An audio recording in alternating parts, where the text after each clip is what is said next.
Today, we're going to talk about something really tough. It's a deeply personal story someone shared online, looking for advice. And from a psychological standpoint, I want to help unpack the layers here, to offer a framework for understanding all these complex feelings, and maybe find a way to navigate what comes next. All right, to really get a handle on what's happening, let's just listen to the post itself. I'm going to read it out word for word. Hello, everyone. I would like to get some advice on what to do because I'm very confused. I had a relationship with a man with whom I have a child. Great love. I still love him very much. At his job, his colleagues are mostly women. For a few months now, I've had doubts that there is something going on with one of his colleagues, and apparently I was right. I found conversations between them in which he tells her how much he loves her, how it is enough for him that she loves him. She also replies in the same way, how they should spend time together again, but it was difficult with him. And with her, he had no problem saying that he was going out, how he kissed her and hugged her. After I wanted to talk to her, he told me that it was just a joke, and there was nothing between them, that they just talked about these things. I wanted to talk, but he went to pack his bags and left me alone with a small child that evening. I see him so that he can see his child. I love him, but I don't know if I'm ready to forgive him, and if I can give him a chance to get back together. If any of you have been in a similar situation, I would appreciate your feedback. Okay, so first things first. What this person is going through, it's just so painful. And incredibly confusing, right? The fact that there's still a lot of love there and a child involved, that just makes this 1,000 times more complicated than a straightforward breakup. Those feelings of shock, of being so deeply hurt, they are absolutely 100% understandable. And let's just call this what it is. The pain and confusion you're feeling, they're completely valid. Because this isn't some simple misunderstanding. No, this is a deep betrayal. It's a major crack in the very foundation of trust and intimacy that a relationship is built on. So, let's dig into this defense, the whole "it was just a joke" line. From a psychological angle, what's really going on here? Let's unpack that. You see, this statement, "it was just a joke," that's a classic textbook example of what we call minimization. It's a way to completely invalidate your feelings.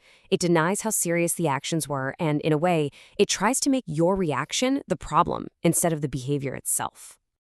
And what's being described here, it fits perfectly with what we as psychologists call emotional infidelity. And this can be so incredibly damaging, sometimes even more so than a physical affair. Because it's not just about the body. It's an attack on the very heart of the partnership. It's about shared secrets, that emotional connection, things that are supposed to make your relationship unique and special. But honestly, the actions here speak so much louder than the words. Think about it. He minimized it, refused to have a real conversation, and then just left. He packed his bags and abandoned his partner and their small child during a crisis. This pattern, it points to something really serious. It shows a deep inability to take responsibility and handle conflict, and that's a whole other problem right there. Now, we know from the post that love is still there. That's clear. But, and this is so important, in situations like this, love just can't be the only thing we look at when making a decision. The question we're asking ourselves has to change. So instead of just asking, do I still love him? We need to start asking some different, tougher questions. We're shifting from a question of feeling to questions about the actual health of the relationship. Like, can I ever trust him again? Do I feel respected? And maybe the biggest one of all, is he actually willing to take responsibility for what he did? This brings us to forgiveness. And true forgiveness, it's not a switch you flip, it's a process. And it can only even begin when the person who broke the trust takes these steps. They have to acknowledge the harm, show real remorse, and actively work to rebuild safety. Without that, forgiveness is, well, it's almost impossible. And right now, all we're seeing is denial and running away, not remorse. Okay, in the middle of all this chaos, we have to find an anchor. And that anchor has to be what matters most. The focus right now has to shift to the well-being and stability of you and your child, period. A child's entire world is built on feeling safe and stable. So the number one goal right now is to create an environment that's predictable and calm.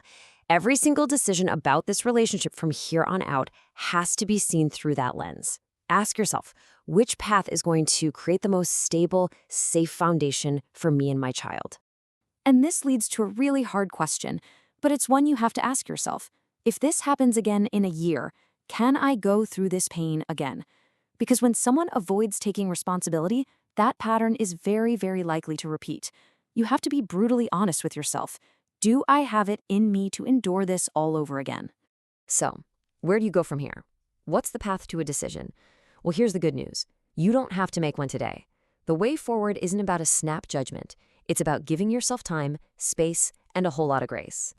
Please do not rush this. Right now, you're in a state of emotional shock, and any decision made from that place is going to be driven by fear, not clarity. Fear of being alone, fear of what's next. So just pause. Give yourself permission to not have the answer right now. Your only job is to watch his actions, not his words, and take care of yourself and your child. And I really want to land on this one point. The post mentions feeling so confused. I need you to hear this. Being confused right now does not mean you're weak. It means you love. It means the connection was real and important to you. And that is exactly why this hurts as much as it does. And that brings us to the heart of it, doesn't it? Your love is real. It's powerful. But love should never, ever come at the cost of your self-respect. It shouldn't cost you your sense of security or your peace of mind. So whatever path you choose, it has to be one that honors both your incredible capacity to love and your absolute right to be respected.